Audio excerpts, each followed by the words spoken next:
à tous, ravis de vous retrouver pour cette nouvelle page d'actualité en Savoie-Mont-Blanc. Voici les titres que nous allons développer en ce jeudi 7 septembre. Il fait bon étudier à Chambéry. C'est les résultats d'un classement qui place la Cité des Ducs en deuxième position en ce qui concerne les villes moyennes. Seulement, il fait moins bon y habiter. Le prix des loyers a explosé pour les petites surfaces, tout comme à Annecy. Vous le verrez. Et puis nous irons à la Foire de Crète, véritable institution depuis 540 ans.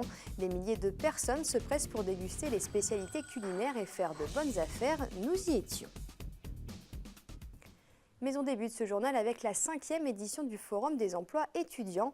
31 entreprises de secteurs divers étaient donc présentes à Chambéry. 600 postes sont à pourvoir. Reste aux étudiants à déposer leur CV. Kimberly Trivio les a accompagnés ce matin.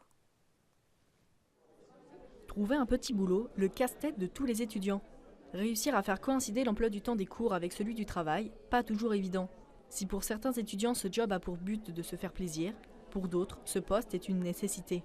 C'est vraiment par obligation, puisque cette année, il faut que je paye mon loyer, il faut que j'ai beaucoup de choses à payer, du coup je suis vraiment obligé de trouver un travail. Vraiment pour financer mes études, parce qu'il faut payer la scolarité de la fac, les transports pour aller jusqu'à la fac, revenir, ce genre de choses. Donc c'est plus niveau matériel pour la fac. C'est parce que j'ai pas obtenu la bourse aujourd'hui, cette année, et du coup c'est quand même plus confortable d'avoir un petit job à côté pour pouvoir finir les fins de mois moins difficilement. Permettre d'aiguiller les étudiants dans la recherche d'un poste, une préoccupation particulière pour la mission locale. Un forum qui est bienvenu avec ses 600 contrats. Il permet de les mettre directement en contact avec les recruteurs de divers domaines. On a de tout, hein. Ça va de la restauration, ça va vers des associations qui font de l'animation, ça va vers des agences d'intérim. Voilà, donc on a une multitude d'offres. La ville de Chambéry accueille tous les ans environ 15 000 étudiants. Tous ne possèdent pas les mêmes budgets. La mairie s'est donné pour but de réunir de nombreux recruteurs dans un même lieu accessible aux étudiants. C'est un forum qui monte en puissance toutes les années. Toutes les années, on a des entreprises nouvelles qui viennent sur le forum, qui viennent recevoir des étudiants en direct. Cette année, il y a à peu près un tiers des entreprises qui sont nouvelles. Donc on étoffe notre offre et on l'élargit toutes les années. Pour les plus fêtards, un concert est organisé à l'espace Malraux, une petite pause avant de nouvelles recherches. Les étudiants cherchent donc du boulot, mais ils cherchent aussi des logements. Ils sont plus de 14 000 à avoir fait le choix de l'université Savoie-Mont-Blanc. S'il fait bon étudier à Chambéry, il ne fait pas forcément bon y payer un loyer. Cette année, ils ont considérablement augmenté, notamment pour les petites surfaces. On fait le point sur ce dossier avec Fanette de Buisson. Après 3 ans de prix stables, les loyers des petites surfaces repartent à la hausse partout en France.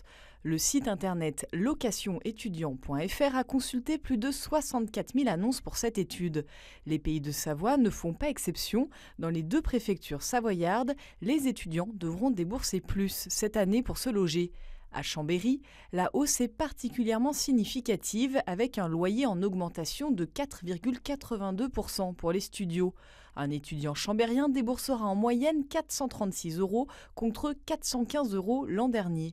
Même tendance pour les 2 pièces, plus 3,75%, passant le loyer moyen de 591 à 614 €. Je suis en colocation dans une maison 2 étages, 2 salles de bain, de cuisine.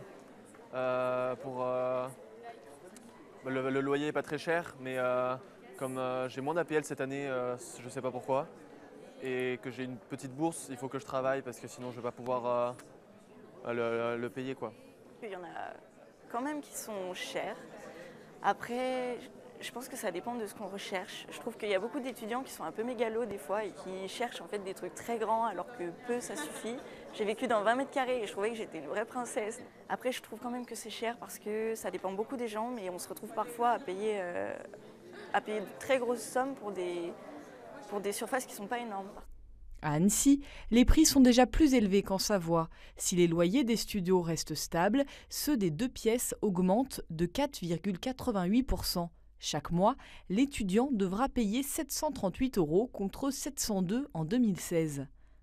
À noter que les loyers en région restent plus accessibles qu'à Paris, où il faut débourser en moyenne 1 068 € pour un 2 pièces, contre 574 € dans le reste de la France. Ce matin avait lieu l'inauguration du pôle médico-social de Sénaux, un investissement de 2,27 millions d'euros pour le département.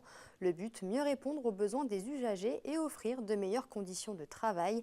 Un bâtiment à énergie positive de 195 mètres carrés.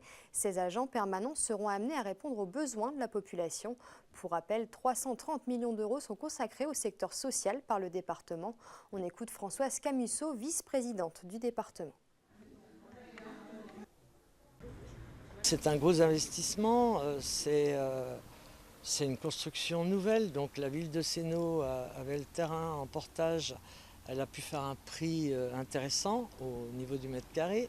Mais ensuite le département a complètement construit ce bâtiment et c'est plus de 2,5 millions d'euros qui ont été dévolus à cette structure. Ce secteur social représente quand même un bon tiers du budget départemental. C'est aujourd'hui l'action sociale est plus que nécessaire, elle s'impose. On a le devoir de regarder autour de nous ce qui se passe, on a le devoir d'écouter, d'entendre et le plus possible d'apporter des solutions. Donc avec nos professionnels qui sont de vrais professionnels, qui ont vraiment le social chevillé au corps, eh bien le fait d'être dans un bâtiment clair, net, facile d'accès, les aide beaucoup dans leur travail et dans leur contact avec la population. On termine ce journal du côté de Thonon-les-Bains. Comme chaque premier jeudi de septembre depuis 540 ans, la foire de Crète accueille énormément de monde. Cette année encore, les animaux sont à l'honneur de cette immense foire qui mêle convivialité et bonne humeur. Sébastien Germain était sur place. 540 ans et pas une ride pour la foire de Crète. Cette année encore et avec une météo idéale, le succès populaire a été au rendez-vous de cette fête devenue incontournable à Thonon-les-Bains. C'est une tradition, c'est même une institution, les gens attendent ça. Ça fait partie aussi dans le vécu des Thononnais et des Chablaisiens d'un changement de rythme au niveau de l'année puisque ça correspond à la fin des vacances, à la rentrée scolaire, la rentrée des entreprises, la fin de la saison touristique. Pour la 3e année consécutive, un concours aux bestiaux a été organisé, histoire de valoriser le travail des jeunes agriculteurs de Haute-Savoie. Une quarantaine de vaches élevées dans le Chablais étaient donc en compétition sur le foirail. Quand on voit tous les gens qui nous félicitent par la qualité de nos bêtes et qui nous encouragent, on se dit il y a de l'espoir dans l'agriculture et je pense surtout en Haute-Savoie, quoi. Même si c'est pas toujours facile, si c'est pas évident, c'est un travail qui est dur, il faut se lever tous les matins, il y a des hauts, des bas, mais on se soutient. Moi je suis agriculteur avec mon frère, donc mon père va prendre sa retraite et moi je vais prendre sa place. Il nous encourage, il va nous aider et on se dit pour les générations futures surtout qu'on est de la relève, quoi. Le côté agricole et animalier de la foire, à l'origine de la manifestation, semble d'ailleurs cette année vivre une seconde jeunesse. Aujourd'hui, il y a ce côté un peu écolo où on va avoir 2 poules, 3 poules à la maison, on va donner les restants de repas. Donc elles vont faire quelques œufs, elles vont manger les restants de salade, le riz, les pâtes, tout ce qu'on ne mange pas soi-même. Donc ça a un petit côté sympathique. Je suis content, je suis venu à la foire de Crète pour acheter un lapin, un reproducteur pour notre petite famille. La recette de la foire de Crète marche depuis 1477 et à voir cette édition 2017, il n'y a aucune raison que cela s'arrête. Et puis en Suisse aussi, le premier jeudi de septembre est synonyme de fête. Dans le canton de Genève, c'est un jour férié. Beaucoup l'ignorent, mais il s'agit de commémorer un massacre protestant survenu au XVIe siècle. La tradition a ensuite évolué pour que les habitants ne se substantent que de tarte aux poireaux. Et oui, bon appétit! C'est la fin de cette édition. Merci à tous de l'avoir suivi. N'oubliez pas notre site internet 8montblanc.fr et notre page Facebook. Passez une très belle soirée et à demain.